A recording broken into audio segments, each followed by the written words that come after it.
ખેડૂત મિત્રો, હજુ ઘણા બધા ફોન ડાયરેક્ટ આવે છે. સાંભળો, પછી આપણે વાત કરીએ. બોલો ભાઈ. હા, કાનાભાઈ બોલો છો. જય શ્રી કૃષ્ણ. જય શ્રી કૃષ્ણ. પ્રભુ, આપણે એક 7-8 મહિના પહેલા આપણે કેજીપી કરાવેલું હતું. ઈશાન કેજીપી. પ્રભુ પહેલા મને સાંભળો. તમે યુટ્યુબમાં મને જોવો છો, સાંભળો છો કે નથી જોતા?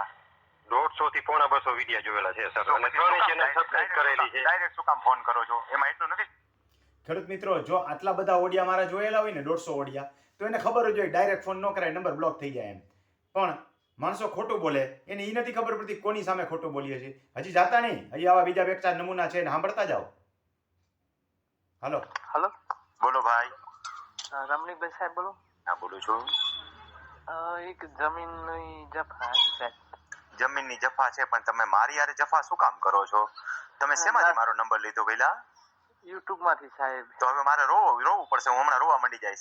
હું 70-80 વખત 100 વખત બોલી ગયો કે આવી રીતે ડાયરેક્ટ ફોન ન કરો. નથી ક્યાંય સાંભળવામાં આવ્યું, કે આડું નથી આવ્યું? મેં એક જ વિડીયો એક વિડીયો જોઈને ફોન ન કરો, નંબર બ્લોક કરી નાખું છું હું તમારો. હા ભાઈ, એક વિડીયો જોઈને ફોન નંબર ક્યાંથી મેળવી લીધા ભાઈ? એક વિડીયો કે મેં ફોન નંબર આપેલા છે? અરે ખોટું બોલમાં ભાઈ, તારા જેવા બગલમાં મારે ટોલા છે. હવે તું એમ કે એક વિડીયોમાંથી નંબર લીધો, ક્યાંથી મળે? આ કોઈ નથી મળતો, તને મળી જાય?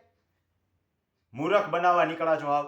આને નંબર કોઈક બીજા પાસેથી લીધો છે, બીજા એક પાછું કીધું નથી કે વોટ્સએપમાં મેસેજ કરજે, એટલે ઓલા બે બના ઉપર બંદૂક પડી છે. આનું એ જ કર્યું ને મારું એ જ કર્યું. આવા તો દિવસમાં 10 ફોન આવે છે. આમાં ખાલી 2 સેમ્પલ નીકળ્યા. જાજા મૂકીશ તો જે મારું માથું ભરી જાય છે ને તમારું ભરી જાય છે. આજામાંથી ચટકલી એમ થઈ જાય પછી. અને આવા જ નમૂનાઓને કહેવાનું કે ભાઈ ડાયરેક્ટ ફોન કરવાના બંધ કરી દો. તમે એવું સમજતા હું ખોટું બોલીને લઈ લઈશ તો ભાઈ નહીં થાય. તારા જેવાના મારે બગલમાં ટોલા છે, કીધું એમાં ઘણું બધું આવી જાય.